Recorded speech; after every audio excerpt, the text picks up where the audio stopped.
Welcome back to the Grid Aces show. I'm your host, Connor Hall, here with Chase Godey, aka Mr. Football. Chase, what are the Grid Aces? Back in the early days of football, 1920s, 1930s, they didn't have this Pro Bowl award, right? So for their really good players, they couldn't just call them Pro Bowls or All Pros. They had to have a name for it. So they called those really, really good players Grid Aces. So myself and Connor, we are the Grid Aces of ball knowledge, or at least we like to think we are. That's right, we got a fire show coming your way. Make sure to leave a like, subscribe if you're new. Show the brothers some love, and tell a friend to tell a friend. Let's get this thing growing. First things first, we got Thursday night football. It was absolutely electric. I had a good time watching outside of my fantasy team, but we had a legacy game from Kyle Pitts. We had some comebacks. We had some coaches sucking at coaching on a couple sides of the ball, and we had Mr. Raheem Morris taking pictures with the opposite fan base post game. So, man's And just out before the there game, vibing he and, did both. and before the game. So, lots of things happening on Thursday night football. Chase, what's your biggest takeaways? Yeah, the biggest takeaway has got to be this Kyle Pitts legacy game. Man has one touchdown going in and leaves the day with 4 touchdowns on the season. For all you psychopaths out there still drafting him in fantasy, it You finally paid off in week 15. Here we go. couldn't have been at a better time. Round 1 of the playoffs. Kyle Pitts out here just ruining people's hopes and dreams with what? What did he put up, like 46 points or something? Nice little 45 It's going to be the high on the or week. some. I have a hard time believing anybody's going to go higher unless Jahmyr Gibbs has got another 55 week in him. But We've seen an it done absolute before. legacy game. Couldn't have been worse for people going up against Kyle Pitts in fantasy. They're probably hoping for the usual 5, 6, 7 points, and instead just got 46 on them. He came up. Honestly, the whole Falcons team came to play for the most part. Final score: the Falcons win 29-28. It wasn't always this close of a game. So we saw the Bucks were up 2 touchdowns going into the fourth quarter. We saw in that last drive a 3rd and 28, a 4th and 14, same drive for the Falcons to get that game-winning field goal. And then Mike Evans post-game was very upset, yelling 3rd and 28, 3rd and 28 as he was going to the locker room. He had a great game himself. 6 receptions for like 100 and I want to say, 130 yards, I believe it was. So 137 yards, I think. So he had a crazy game. But unfortunately, the offense didn't look great despite the 28 points. I thought there was a lot of times that Baker just since week 7 just hasn't really looked like the Baker we saw early on. And Todd Bowles, I don't know, maybe there needs to be a change of coaching staff over in Tampa. They were 5-1 at one point, and now they're what? So that means they're 2-6 in their last 8 games. I think it's like 1-4 in their last 5. Yeah, it's not good. I just think it's funny, Mike Evans. Like, it's always easy to point to like the final drive, right? Because it's the last thing, right? We always talk about how much recency bias plays an effect in sports, but it's like, dude, it was 28-14, and you guys finished with 28 points. If you don't score in the fourth quarter, you're probably not going to win a lot of football games. You had 2 opportunities to put them away. Baker threw a pick, and then you got conservative on first and second down, trying to bleed a lot of clock. It's like, let's point fingers at the 3rd and 28 that was given up. Okay, well, let's point fingers at the offense. Had 2 chances to put away the game and instead decided to throw an interception and to punt the ball real quick back to him. So some blame's got to be put on the offense as well. It's the ultimate team sport, so it's easy to point to you, hey, dude, 3rd and 28, are we being serious? But that's, I guess the 3rd and 28 is super annoying, and if I was a Bucks fan, I'd be absolutely pissed, but I'd also be pissed at the offense for not doing its job and putting the game away. You don't score points in the fourth quarter, don't deserve to win. Yeah, and that's why I loved Baker's post-game interview is he was like, "Yeah, this isn't all on the defense. There's a lot of things our offense could have done.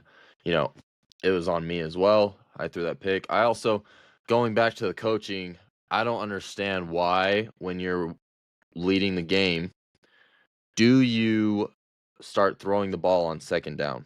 You know what I mean? Like it gave them that it gave the Falcons offense that time because they had 2 incomplete passes and then they're punching the ball, you know? So, Yeah. I think there's a I mean, lot of things. yeah. I mean, What I were you think gonna the say? biggest reason they threw, I don't think they were planning on throwing on second down, but I think because Bucky Irving lost 5 yards on the first carry, it almost forced him to throw. Um, and the throw was actually open. It was a good call because they ran blitz, Mhm. and Baker just flat out missed the throw. Yeah. It was Like he was horrible because open. He he was might flat. have That's gone on for Baker. That 6. was a great call, right? It's third and like you want your team to go out and try and win the game. Like if they would have gained a few yards or like no yards, I would have liked to run on second down. But when you lose 5 yards and you're immediately second and 15 and they know you're most likely going to run it, why don't you get this huge run blitz, trust your quarterback that was in MVP conversations at the beginning of the season to hit a wide open 15-yard slant? Like it was open. Like you have to make that throw. Like that was, I mean, that was some nine stuff there. That was some JJ. That was a JJ throw. Like Yeah. that would have won Well, the game. I'm glad you brought that up actually because as a Mika Igbukah holder in fantasy, it's so frustrating because I watch Baker make all these crazy connections with McMillan, Evans. You know, he had a couple darts to Godwin, and it's been like this for the last 6 weeks. But then anytime he goes to throw to Igbukah, it's overthrown, it's behind him, it's in the dirt. Like it just doesn't make sense.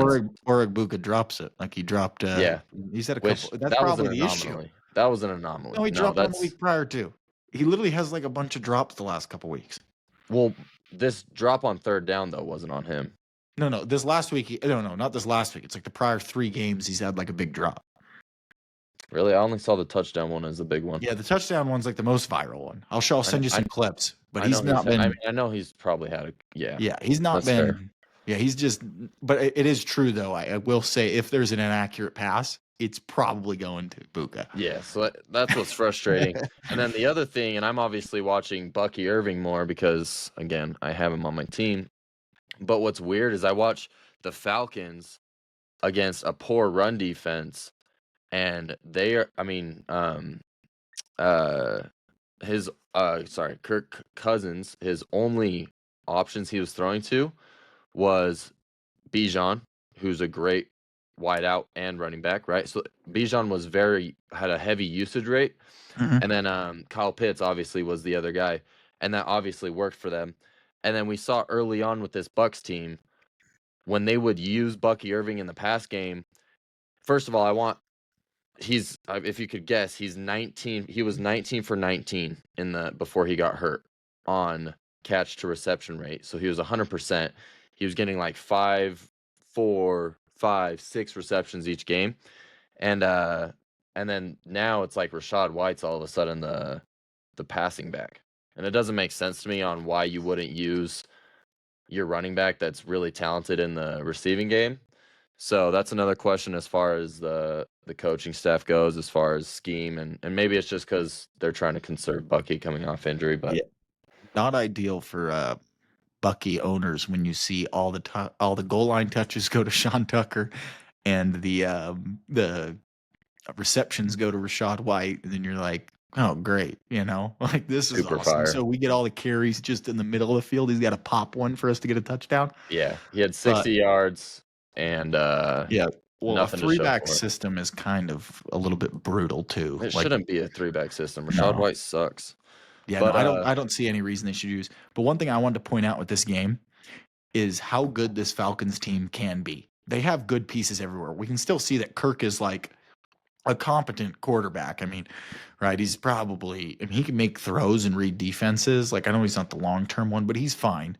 And then you have awesome running back, Drake London, right? You have Kyle Pitts. You have an awesome D line now that they have Jalen Walker and James Pierce had an absolute game, right? You got AJ Terrell. Like, the biggest team issue at this team is 100% coaching.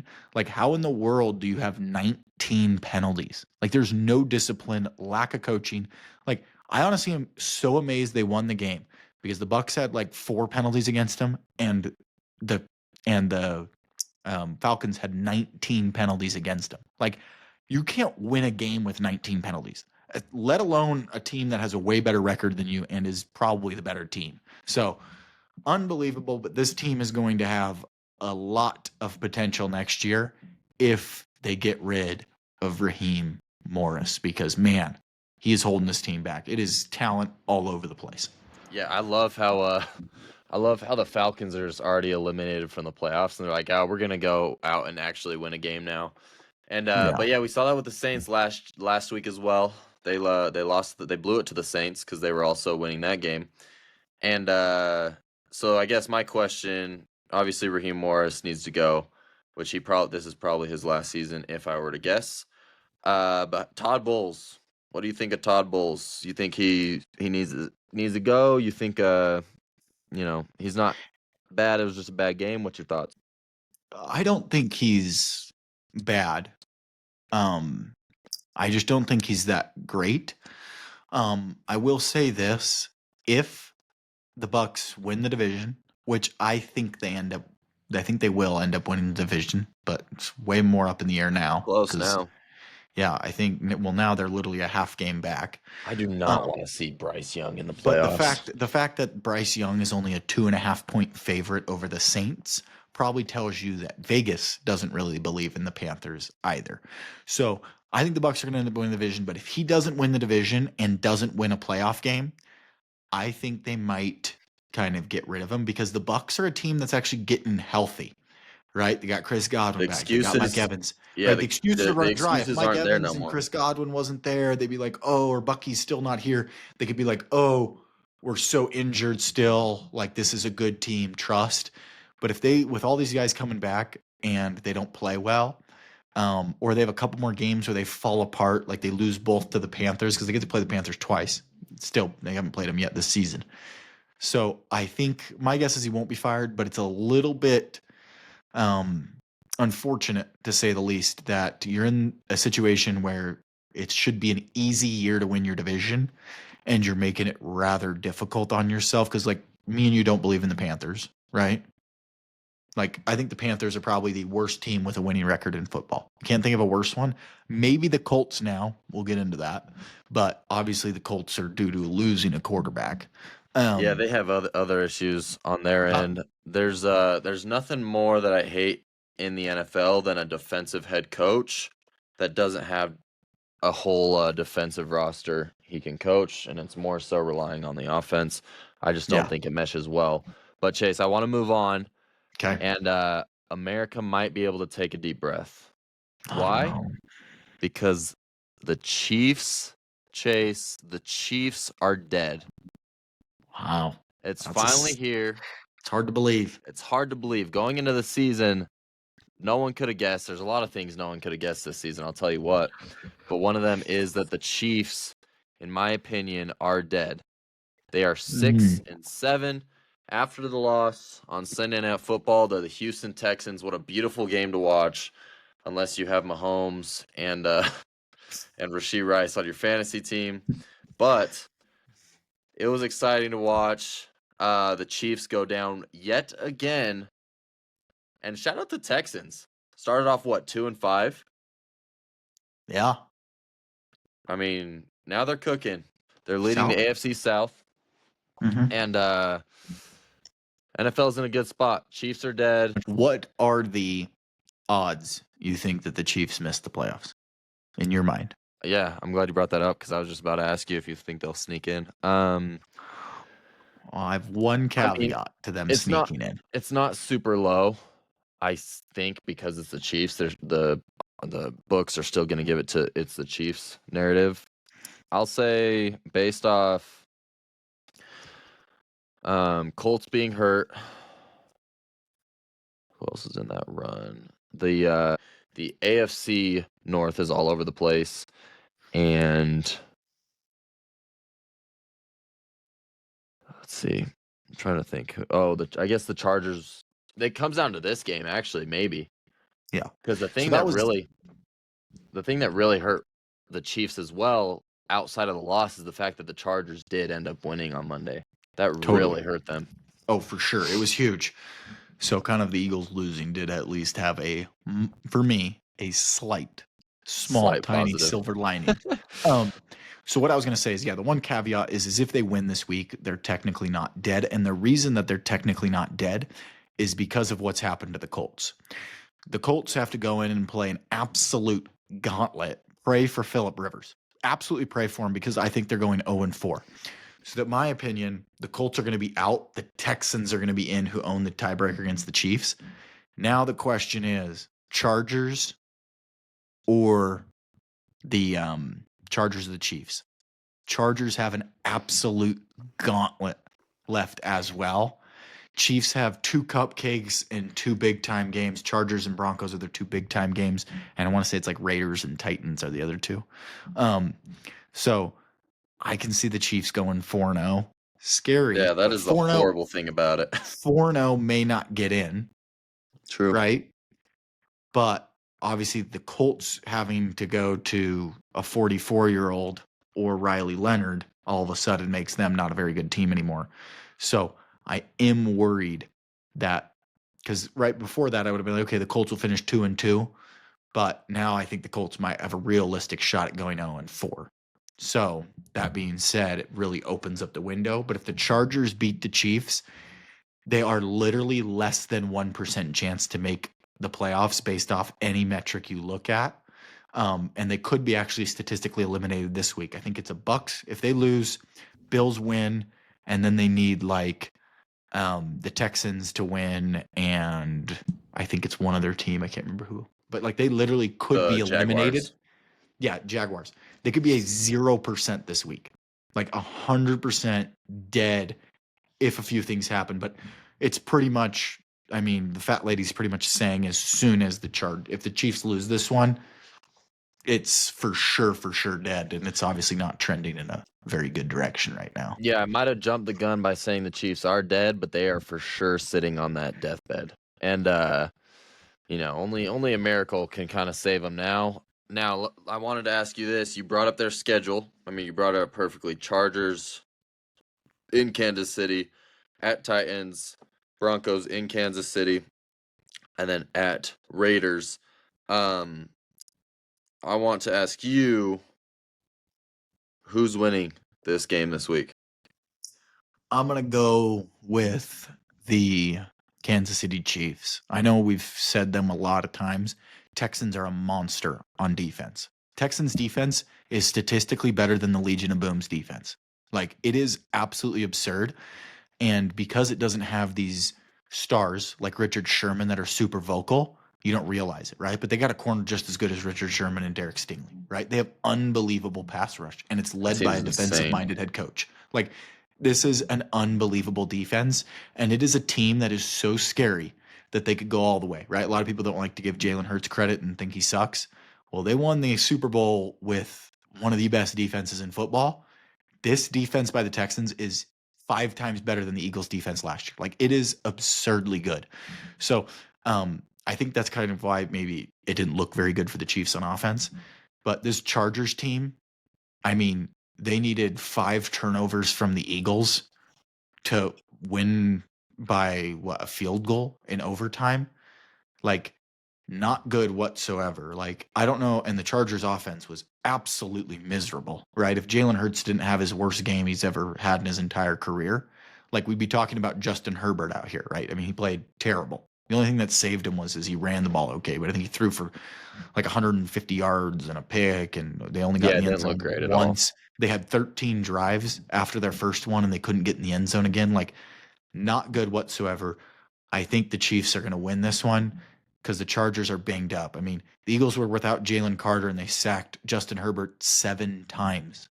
Like, okay, the Chiefs are going to eat that offensive line. So I think the Chiefs are going to win this one. Sadly, I'm just hoping somehow, some way, the Colts can get a victory. The Texans can get a victory.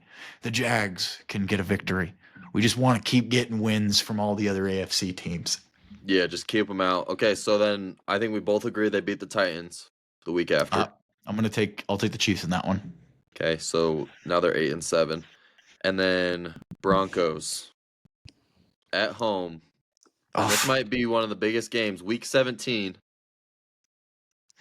I mean, you know how I feel about them.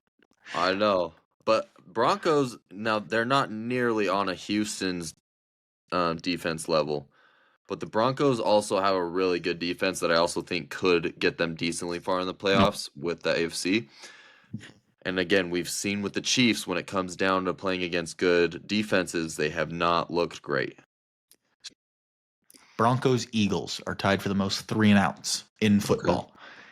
And the Eagles defense is good this year. It's not as Yeah. good. It's probably a Not like top 10 last year, but defense. it's still good. Yeah, it's a top 10 defense. Broncos Texans are 1-2.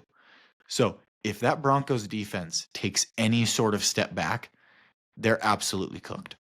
Like they're essentially like the Eagles offense. Like they go 3-and-out just as many times, right? They have like the same amount of turnovers. It's essentially the same offense, maybe just without less stars, so it doesn't feel as bad, but it is, yeah, if that defense takes any bit step backwards, So let me ask you cooked. this. Is there something that makes you think that defense will take a step back? No, well, the only reason is because there's really not a way to take a step forward, right? When you're already the top one or two defenses, right? It's hard to imagine like they're going to play even better, right? Like this kind of feels like the best. So I don't think that the defense will take a step back. My only concern is the defense can only take a step back from here, right? I don't necessarily think they will. The offense technically could probably only take a step forward because it's that bad. But obviously, once you're in week 15, you kind of are what you are, you know? And hopefully, the Chiefs didn't learn from their first game, get a whole bunch of tape on it to then have a better game plan against, um, obviously, that vaunted defense of the Broncos. So that's why it's scary. I'll bet you right now that if everybody's healthy and the Chiefs are still alive, say they go 2-0, if the Chiefs go 2-0 and are alive and healthy and Mahomes is there, the Chiefs will be favorites in that game. Yeah, I agree. And So that's why I think they might win.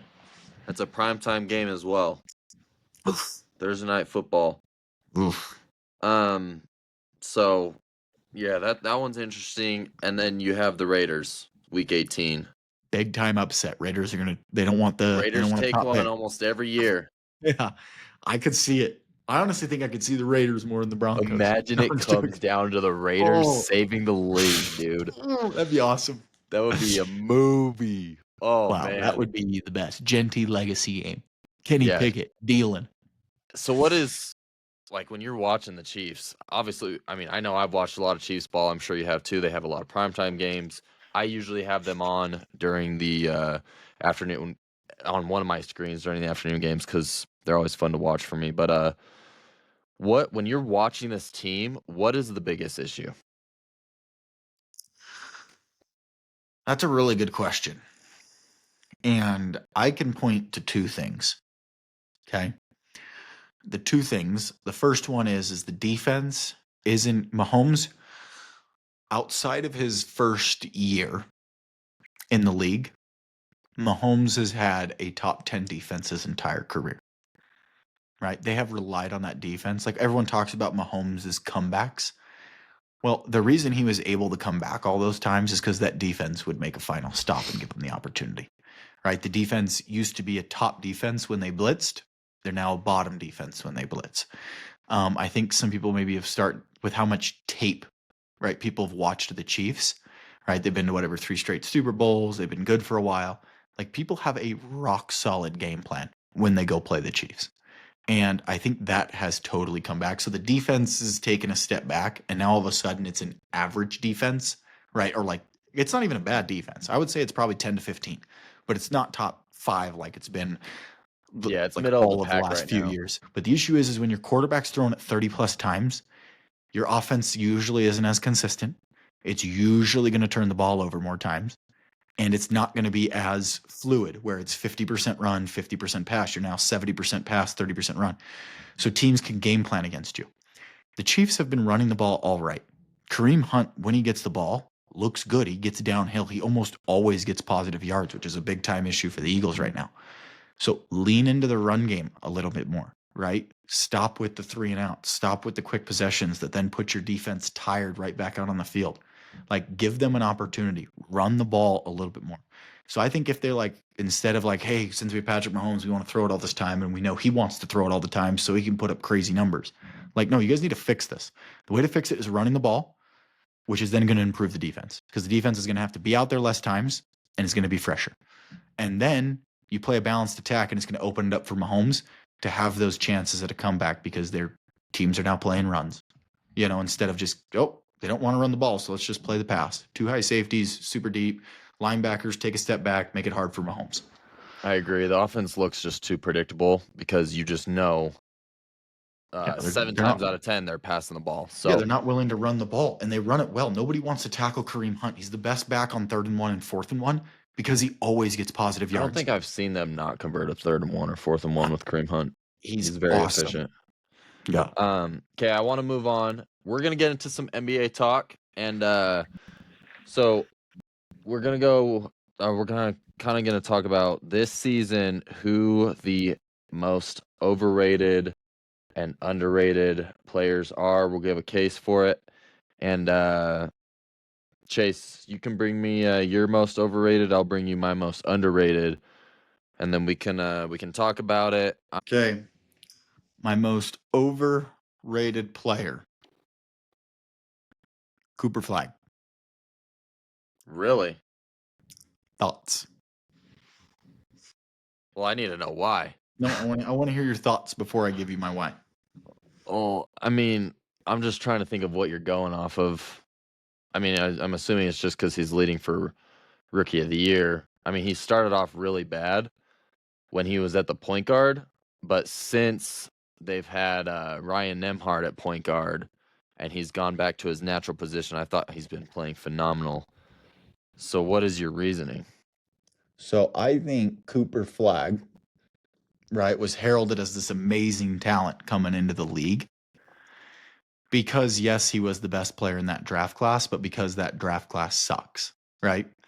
My question for you is, would Cooper Flag be the number 1 pick in this next year's draft if he didn't reclassify? I mean, no, he wouldn't be the number 1 pick this year. Where would he be, if, in your opinion? First of all, this year the draft is going to be one of the best of all time, probably. Okay. So 2, last year's draft did not suck. The last year's draft class was pretty strong. A lot of rookies are balling out this year. No, Ace Bailey sucks. Yeah, he's one of the anomalies. Ace Bailey does suck, but in my opinion, very strong draft class. Cooper Flag, Cooper Flag, he's not a Kevin Durant type player, right? He's more of a versatile. He's gonna have insane defense. He's gonna be lengthy, quick. He has good ball handling. He has the playmaking skills.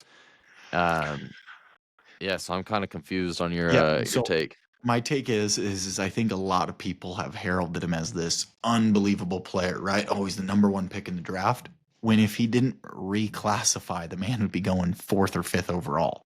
Yeah, right? But that's still really good.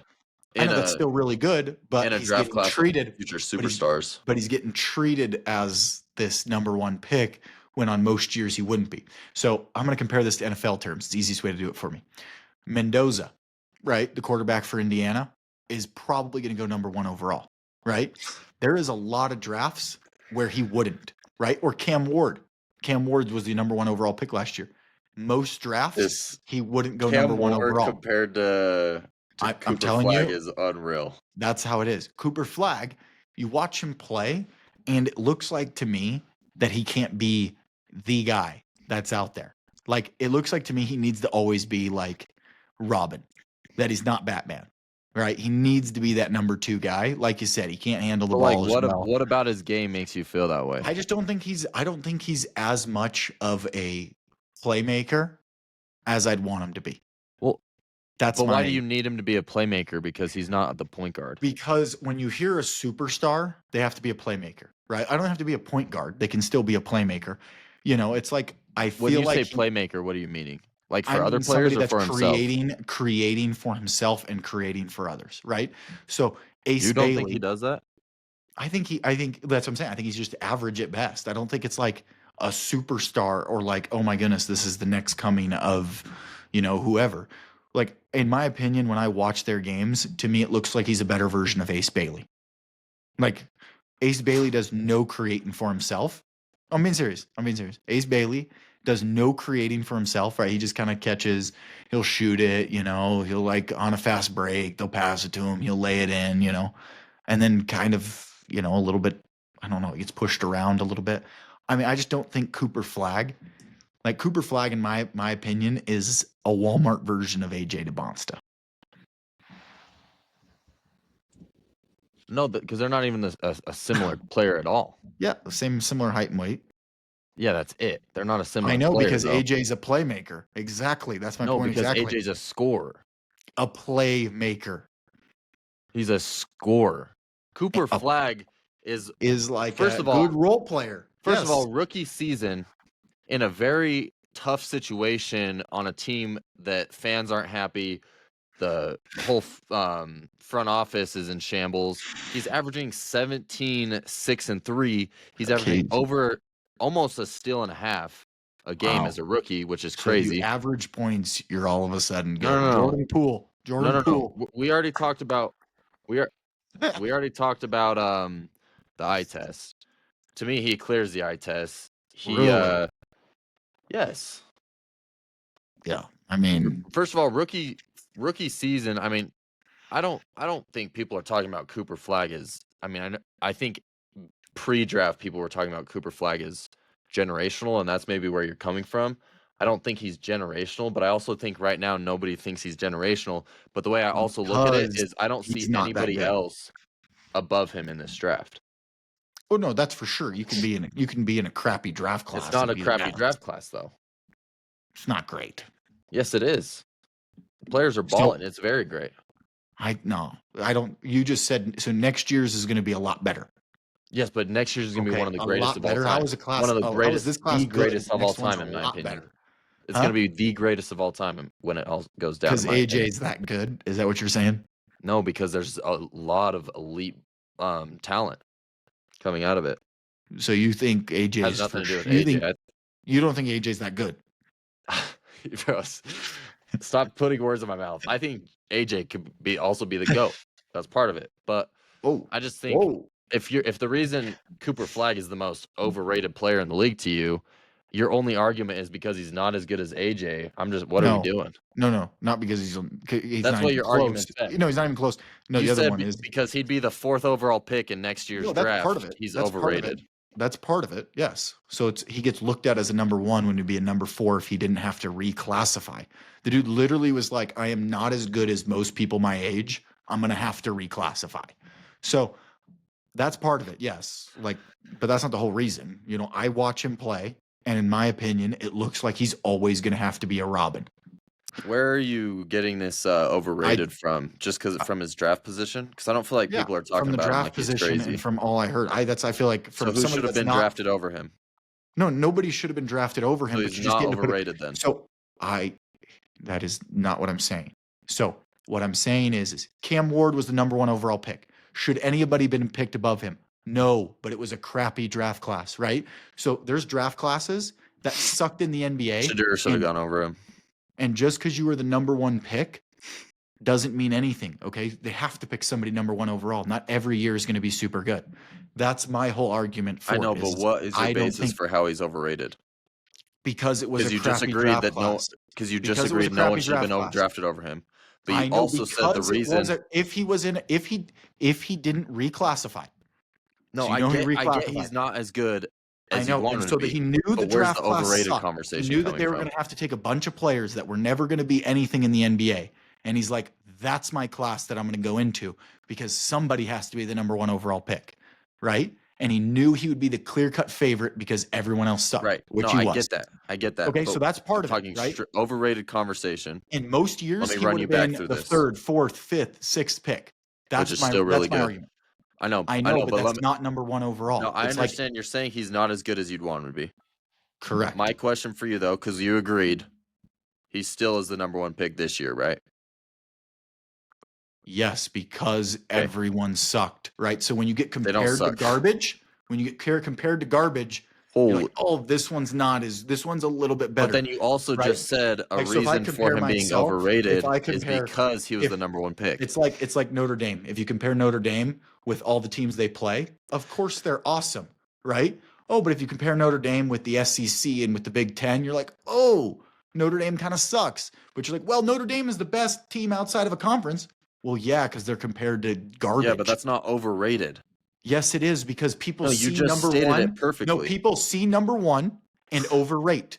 So you think every fan does the due diligence to look at a class and decide whether it's good or not? No, they're going to see a number one overall pick and assume no matter what that that person is a number one overall talent. Just like I guarantee you that this year, whoever is picked 6, 7, 8, 9 is going to be a damn good basketball player and is going to get underrated because they're picked 6, 7, 8, which we know a lot of times isn't always the best. But those 6, 7, 8 in a lot of classes would have gone 2, 3, maybe even 1 some years. So that's my point. Is I'm just saying he got put into a bunch of conversations because teams had to pick somebody number one overall, and that makes tons of sense. That's how everything works in any single league. If you No, get picked number one overall, some 2 years years there's a Bryce ago, Harper, some years there's a nobody that turns into nothing.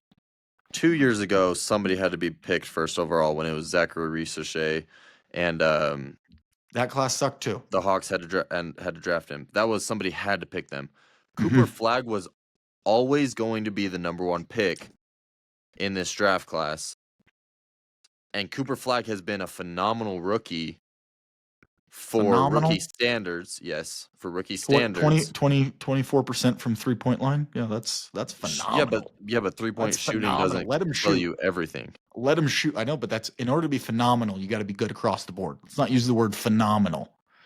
He's been a Because right now, phenomenal if I'm rookie. guarding him, I'm letting him shoot a three. Here, I'll just stand in the paint. You go ahead and shoot. 75% of the time, that thing's going to brick off the rim. So Going hey, up from here, Cooper. we need to move on. Going into the most underrated player, I chose a guy that he's on a bad team, and so he's not getting he hasn't been as noticed. He's been doing it for the last, I would say this is his second season, but he's really booming. Now he is technically in MIP conversations, but he's not a guy that everyone's talking about on this level.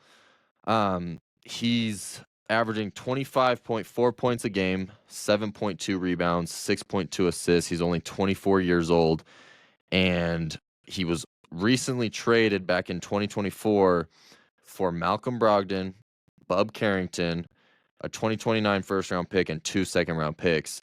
It's Denny Avdia on the Portland Trailblazers. Most people probably don't even know his name or who he is, the casual watchers or anything. But I mean, he's balling. He's the best player on the Trailblazers right now, in my opinion. And so wanted to send Denny Avdia some love. Another guy that I could potentially put on there as well as Dylan Brooks. He's the most hated player in the NBA, though, so I decided to leave him off this list. But he's out there doing insane things for Phoenix. He's averaging 21 points a game.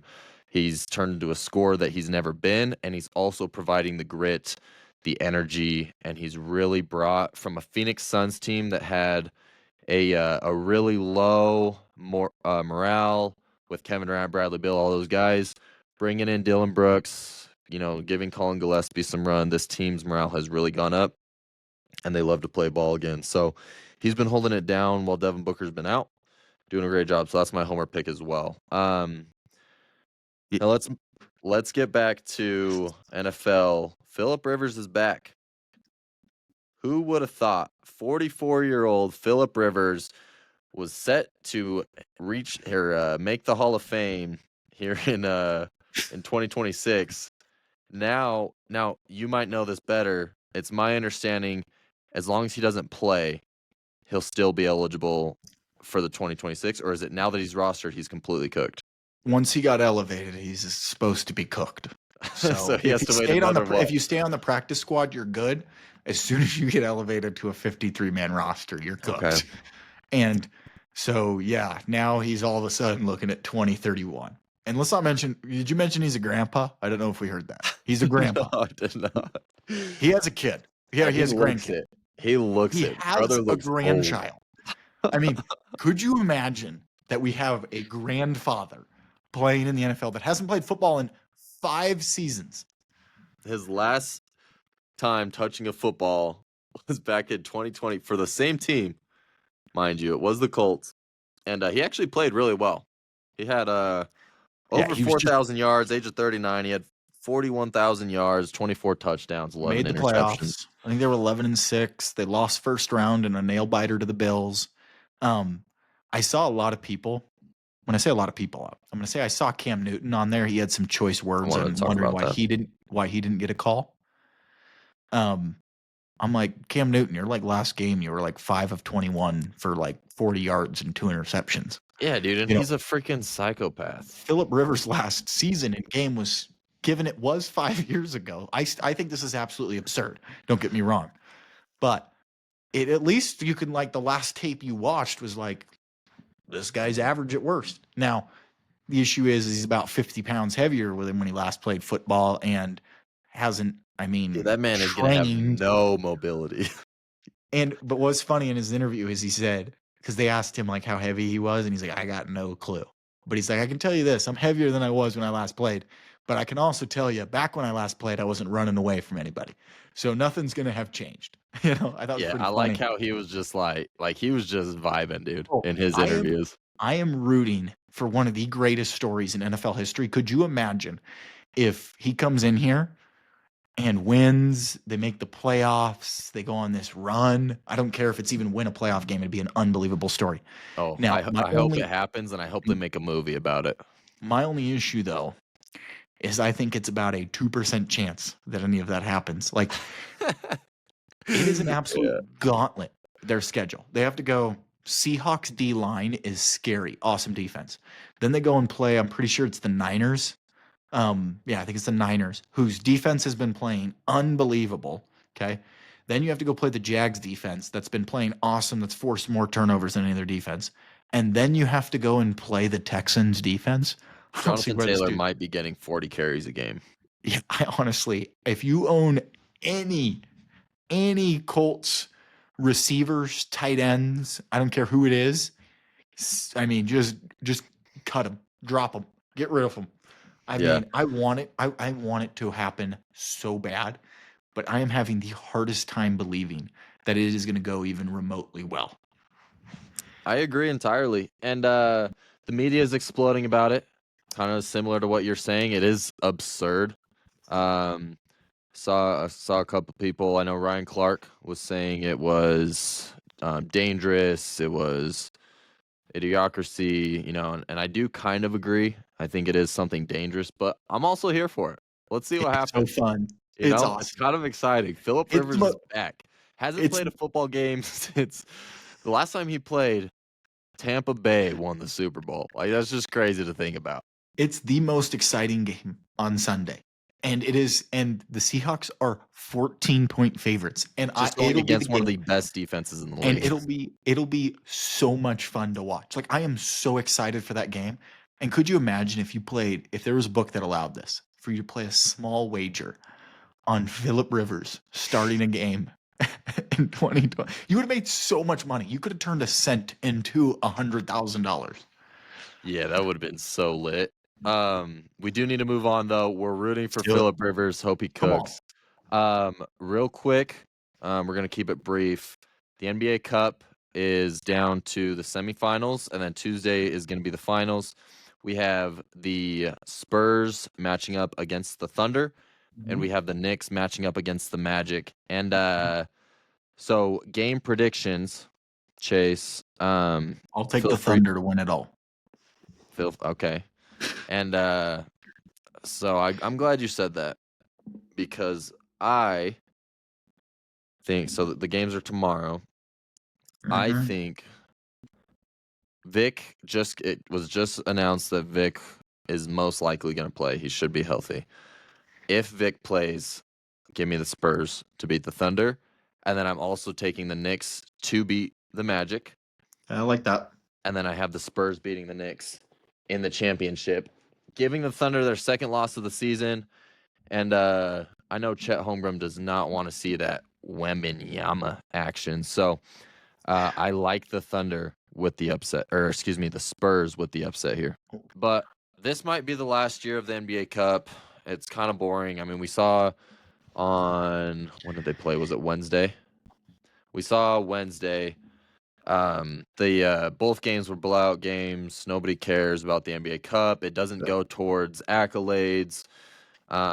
It adds an extra game for the two championship teams, so it's like, is it even worth going? You now have to And play correct me if 83 I'm wrong, games. that game doesn't count towards their record. Doesn't count towards record. Like it just It's almost worse. It's almost Mhm. like less of a game. It brings some excitement like during the month of November because it's like, oh, we have a new core. We have I think what they try to do is they're like, we want to create some sort of rivalry matchups, but you need to create rivalries in the playoffs. And how do you create rivalries in the playoffs? You make it a little more intense. You market it better. Like I what would we also saw. say you add actual divisions. Yeah, divisions would be kind of lit. But yeah, so NBA. I think this is probably gonna be the last season of the NBA Cup. I don't think it's very, it's not very crazy or anything, and no one really cares. Um, but do you have any thoughts on it at all before No, we I move mean on? I completely agree, and it's just kind of interesting that they put more effort into making their courts look cool during the NBA Cup than they do in the finals. Like, that's just my Yeah, thoughts on no, it. exactly. Like, just put Like, that effort in the playoffs, and you'll be fine. do something extra for the playoffs, and I do think they could use divisions because, like in the NFL, like you see how much Baker hates the Saints. Like, dude, why? The Saints kind of suck. He just hates them, dude, because it's just a rivalry, Just a divisional division rivalry. rivalry. So I think they need Okay, division. That's besides let's the get point. into our last segment of the night. If you made it this far, make sure to leave a like, subscribe if you're new, show the boys some love, and tell a friend to tell a friend. We're gonna rate on a tier list the watchability of the games this weekend. Now, starting us off hot at the 1 o'clock Eastern time game, we have Ravens at the Bengals. Um, this one's interesting because both the Ravens and the Bengals are worse than we thought they were going to be. But this is a fun matchup. It's two fun quarterbacks to watch. That's why I'm going to give it a B. Yeah, I was right there with you at a B as well. Bengals don't really have a chance to make the playoffs. Okay, next game, Cardinals, Texans. Same time frame. This one is going to be pretty low for me due to the fact that the Texans is a hard offense to watch and the game is meaningless. I mean, the Cardinals offense is the offense to watch in this one, but the issue is the Cardinals offense is going up against the best defense in football. This one's And the going to be Cardinals suck. a C minus for me in watchability because of how good the Texans defense is. Now, if the Texans defense sucked, it'd probably be like a B minus, but I it's a agree with C everything you minus. said. I have them at a C because it's my team. I want to watch them lose. And yeah, let's go get a high pick. Next, we have Browns at Bears. Sneaky game for the Browns. Bears need to win this because they have an absolute gauntlet afterwards. Um, what's yours for this? This one's an A minus for me. These are two very intriguing teams. Shadur, I mean, how fun was that game to watch last week with Shadur? It So was a we good know he's going time. to be entertaining. We know that there's going to be so much hype around the game. So that's going to make it tons of fun. Shadur's fun to watch. And then you got this Bears team that's really good, that's supposed to be good. That I don't know. It's just they're a playoff team and they're not even remotely locked into the playoffs because of how tough their division is and the NFC is. So yeah, that one's an A minus for me. Yeah, I have it right at a B plus. Again, I'm right there with you. It's fun. I never thought I'd say, watching a 3-10 Browns team in week 15 was going to be exciting, but it is fun. I'll And give it Miles to Garrett's Shadur. sack record. Yeah, that's true. That makes it even better. And the Bears, I'm just really honestly, the Bears are one of my most intriguing teams right now just because I was wrong about them first of all, a couple weeks ago, and now I'm just kind of like, are the Bears what's going on with the Bears? And we'll get into them. We'll get some clips out for the Bears for you guys later on this week. But so yeah, I agree B plus. Same slate of games. We have now that we talked about earlier, Chiefs hosting the Chargers. This one's an A minus, A for me actually. A. Yeah, Um, A I plus for me. the stakes couldn't be higher. It's the chance to watch the Chiefs be officially, I mean, dead. I mean, it's official if they lose. I mean, pretty much unless lightning strikes twice in the same place. So they're officially dead if they lose. So that'll be super fun to watch. The Chargers are currently in the playoffs and have an absolute gauntlet. So you essentially get the Super Bowl, a Super Bowl contender every single year that's one of the bunch with an unbelievable hate watch against a playoff team in division rival. That's an A. Yeah, I'm right there with you. That game will be on my TV for sure. Another great matchup I hope all the 1 o'clock games don't take all the good matchups. Bills at Patriots. I mean, I like to reserve A plus for like very few instances, so that's why this one's not an A plus because I think the loser, regardless, will still be in the playoffs. So Yeah. I'm going to go with an A. But this one's pretty awesome because you got probably number 2 in Super Bowl odds in Drake May against, I mean, probably the most fun quarterback to watch in all of football. I mean, it is so much fun to watch Josh Allen and to root for him. He's such a likable guy. In division rivalry, winner of this one, if the Patriots win, they're pretty much going to win the division unless barring an absolute collapse. And the Bills then are going to open up the door to win the division. So A for me. A for me as well. Commanders at Giants. Same slate. This one's going to be a C minus. Nope, D plus because of Jackson. Well, I was trying to go. If Jackson Dart wasn't playing this one, it would be an F. Yeah, But since 100%. Dart's fun to watch, it's D plus C minus for me. Yeah, I got it as a C minus as well. We have Raiders at Eagles. Your team on a big spot, a big bounce back spot. So this is going to be completely unbiased. Eagles offense, painful to watch. Raiders offense, painful to watch. Eagles defense, fun to watch. Raiders defense, not fun to watch. But man, do people love hating on the Eagles. And Kenny Pickett revenge game. Kenny Pickett, I mean, I don't know about a revenge game. He went there as a backup and got a Super Bowl ring. So I don't know if it's a revenge game. But I would say this one's going to be a C plus if you hate the Eagles, because you get to do a hate watch. And if they lose to the Raiders, man, that is going to be unbelievable of a hate watch. The only reason it's not higher if you're a hate watcher is the Eagles are 12.5-point favorites. So not likely that they lose, but trust me, the Eagles can lose just about any game. Okay. Chase would know. I would say this one's probably a C plus because people hate the Eagles, right? Like if this was Chiefs Raiders, it'd be up there for me for a hate watch. So I could see how it could be a C plus. That's fair. For me, it's a D plus. I don't hate either team, but I do not care at all to watch this game. If you don't hate either team, then you might as well turn it off. It's probably an F. Yeah, exactly. And then the last game for the 1 o'clock slate, we have Jets at Jags. D plus. Yeah, I'm right there with you. I don't. Jags aren't fun to watch, in my opinion. Yeah, the Jags are fun to watch. They turn the ball over. Trevor Lawrence is interesting. I just don't want to watch. Who is it, like Brady Cook or somebody they just announced the start for the Jets? I just don't want to watch this one at all. They're trying to figure it out over there. I do not care about this game at all. Chase, we got an absolute movie in the 4 o'clock slates as well, so it's kind of nice. 5 games in the 4 o'clock. I guess all teams are playing this week, so no more buys. That's nice. So we have started off Packers at Broncos. A. If it was in division, this one, or even in conference, it'd be an A plus. But this one's awesome. It's two teams that kind of people sometimes wonder how they're doing it. Not a lot of people believe in Jordan Love. Not a lot of people believe in Bo Nix.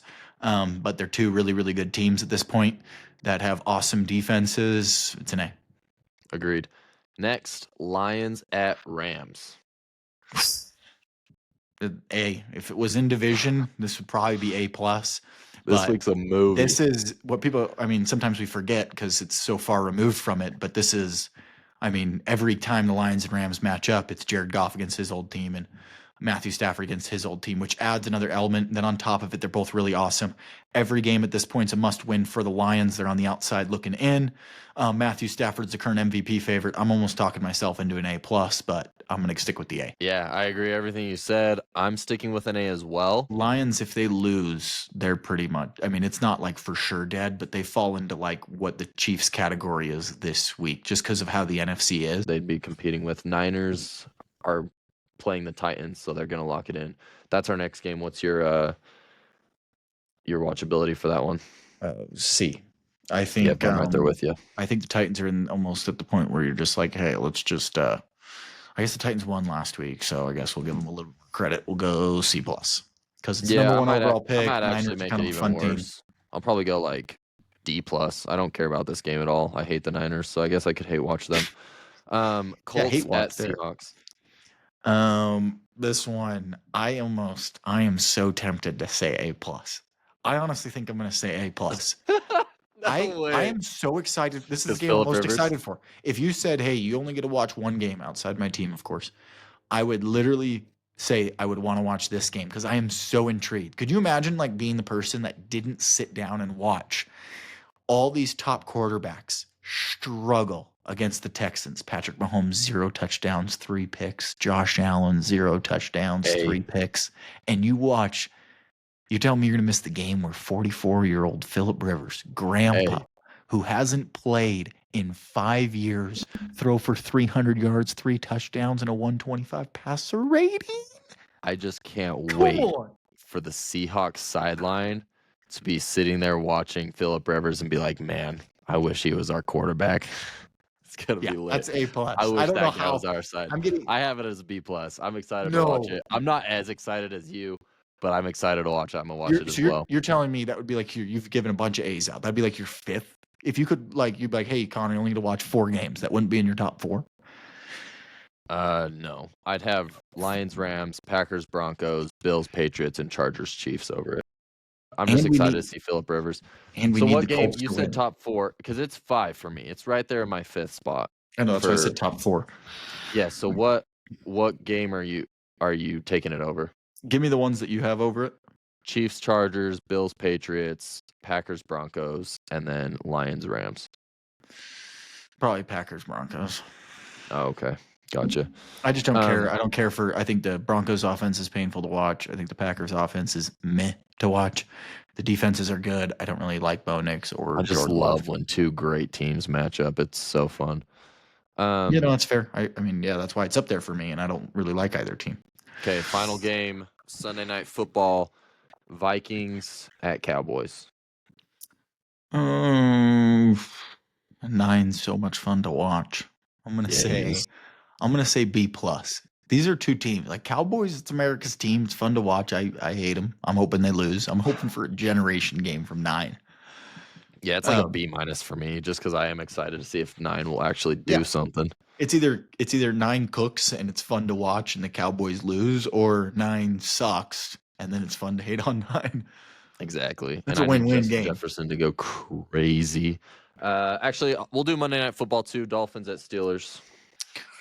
Oh, Dolphins have become interesting. Steelers are somehow in first in their division. I will give this one a B. I like that. B's a good spot. If Dolphins win here, man, that fan base is really convincing themselves. Those poor fans. Golly, just getting their hopes up. Actually, that might make it a B plus for me. I just really hope the Dolphins win so that they could just get so excited. If the Dolphins win, the game's an A minus. That's awesome. Yeah, Fair way. yeah, 100%. I agree. All right. If you made it this far, again, please leave a like, subscribe if you're new. Please, please tell a friend to tell a friend. Show the boys some love. We're the Grid Aces. We're out. Peace.